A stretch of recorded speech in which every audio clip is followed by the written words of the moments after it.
The Arab-Israeli conflict used to involve both Arabs and Israelis, but over a long period of time, it changed its name. These days, the media refers to it as a Hamas-Israeli conflict.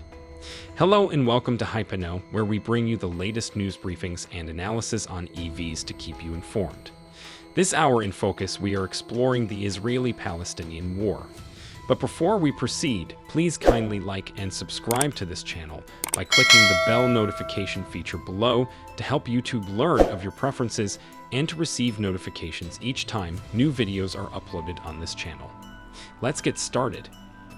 Israel became so confident as a result of its ostensibly incredible wins over Arab forces throughout the years that it began to see itself not as a regional superpower, but as a global force. Israel became invincible, according to its own definition. This was not just a scare tactic meant to destroy the hearts of Arabs and Palestinians alike. Israel thought so. A turning point was the Israeli miracle victory against Arab armies in 1967. Then, in a speech, Israeli ambassador to the UN, Abba Eban, stated that from the podium of the UN, I proclaimed the glorious triumph of the IDF and the redemption of Jerusalem. This could only indicate, in his opinion, that Israel has never before stood more honored and revered by the nations of the world.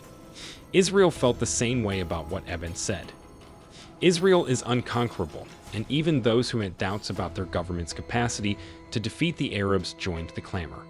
The true causes of Israel's victory, and whether it would have been possible without Washington's unwavering support and the West's determination to stand by Israel, no matter what were topics of reasonable debate back then. Israel was never a victorious victor. Israel started solidifying its military occupation over what was left of historic Palestine as the size of the regions under its control tripled. It even began constructing communities in the Golan Heights, Sinai, and other recently captured Arab lands. 50 years ago, in October 1973, Arab armies attempted to launch a surprise offensive in an attempt to undo Israel's significant victories. They were successful at first, but when the US acted swiftly to support Israeli intelligence and defenses, they were defeated. Neither Israel nor the Arabs achieved total victory or defeat. However, the latter was seriously bruised. However, Tel Aviv continued to believe that the basic partnership it had built with the Arabs back in 1967 had not changed. Additionally, as time went on, the conflict shifted from Arab-Israeli to Palestinian-Israeli. The Arab front's disintegration came at a high cost to other Arab nations like Lebanon. Due to this shifting reality, Israel was able to invade South Lebanon in March 1978 and 6 months later conclude the Camp David peace accords with Egypt. The West transformed the Palestinian struggle for independence into a conflict that could only be resolved via words, never by acts, while the Israeli occupation of Palestine became more brutal as their hunger for more land intensified. Many intellectuals in Palestine contend that this is not a conflict, and that military occupation is governed by clearly delineated international norms and limits rather than being a political dispute, and that international justice must be followed in its resolution. That has not yet occurred. Regardless of the numerous international conferences, resolutions, pronouncements, investigations, recommendations, and special efforts, neither justice was served nor was 1 inch of Palestine recovered. International law is just pen and paper without real enforcement. Did the Arabs, however, give up on Palestine? Palestine is not alone, or at least shouldn't be left to battle for itself, based on the fervor, agony, and passionate chants of the endless streams of people who flocked to the streets around the Middle East to condemn the Israeli army's demolition of Gaza. It has been devastating for Palestine to be cut off from its regional environment. When the conflict is limited to the Palestinians, Israel sets the parameters of the conflict, including what is acceptable and unacceptable at the negotiations table. This is how Palestinian rights were trampled under the Oslo Accords. Israel invests more on the division of the Palestinians, the more success it has in severing them from their surrounding area. When the battle turns into one between Israel and Hamas, it becomes much more hazardous. The result is an entirely different dialogue layered on top of the extremely urgent comprehension of what is happening right now in Gaza and throughout Palestine. According to Israel's account, Hamas fighters attacked Israeli military bases, settlements, and cities in the southern region of Israel on October 7, sparking the start of the conflict.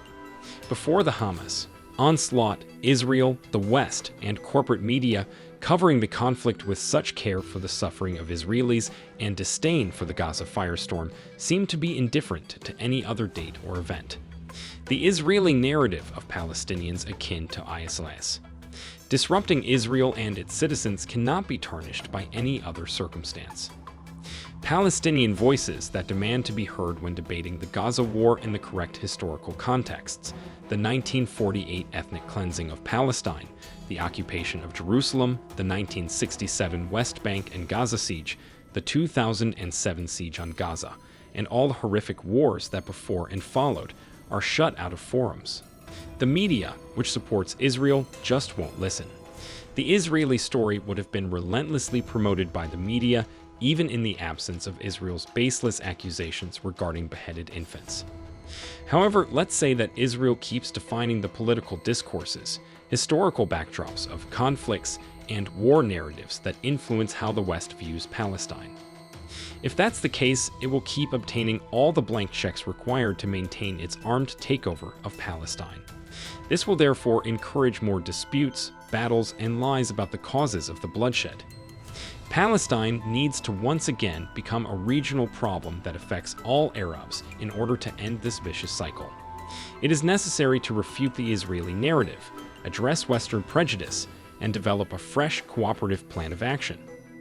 To put it another way, Palestine can no longer be left alone. Following the Palestinian militant group's unexpected cross-border raids from Gaza that resulted in the deaths of over 1,400 people and the kidnapping of hostages, Israel and Hamas are at war. Israel has begun bombarding the region in retaliation, and according to Palestinian officials, these assaults have killed thousands of people. Numerous people in the already crowded and destitute region are in urgent need of assistance. It is also feared that the situation may worsen and attract the attention of Israel's neighbors, since it is widely anticipated that Israel will begin a ground offensive. On October 7, when rockets are fired from Gaza, people in Rishon LeZion, Israel, seek shelter in a bomb bunker. As Israel tightens its grip over the region, there are fears that people may starve to death, and a humanitarian catastrophe in Gaza is quickly getting worse. The Rafah crossing, which links the southern part of the enclave with Egypt, is the sole route via which Palestinians or aid can enter or exit the territory since Israel closed its two crossings with Gaza. Although it is scheduled to reopen to permit restricted humanitarian supplies, the crossing is still closed as Israeli airstrikes attack the Palestinian side of the border.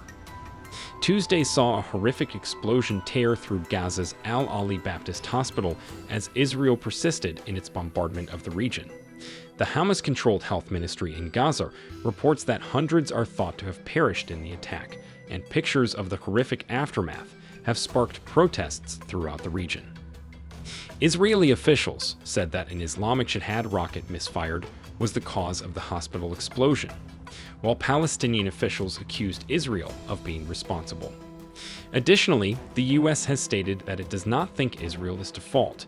The Muslim Brotherhood, a Sunni Islamist movement that was established in Egypt in the late 1920s, gave rise to Hamas, an Islamist organization with a military component, in 1987. The group maintains that Israel is an occupying power that is attempting to free the Palestinian territory, just like the majority of Palestinian factions and political parties. It has demanded Israel's overthrow and views it as an illegitimate state. In contrast to certain other Palestinian groups, Hamas declines to negotiate with Israel. It was against the 1993 Oslo Accords, a peace agreement between Israel and the Palestine Liberation Organization, PLO, that promised Israel an independent Palestinian state in exchange for the PLO giving up violent resistance. In the Israeli-occupied West Bank, the accords also formed the Palestinian Authority, PA. As an alternative to the PA, which has acknowledged Israel and participated in several fruitless peace talks with it, Hamas positions itself. President Mahmoud Abbas is currently in charge of the PA, whose reputation among Palestinians has declined over time. The United States, the European Union, and Israel have all recognized it as a terrorist group because it has repeatedly claimed to have carried out attacks on Israel. Thanks for watching. See you in our next video.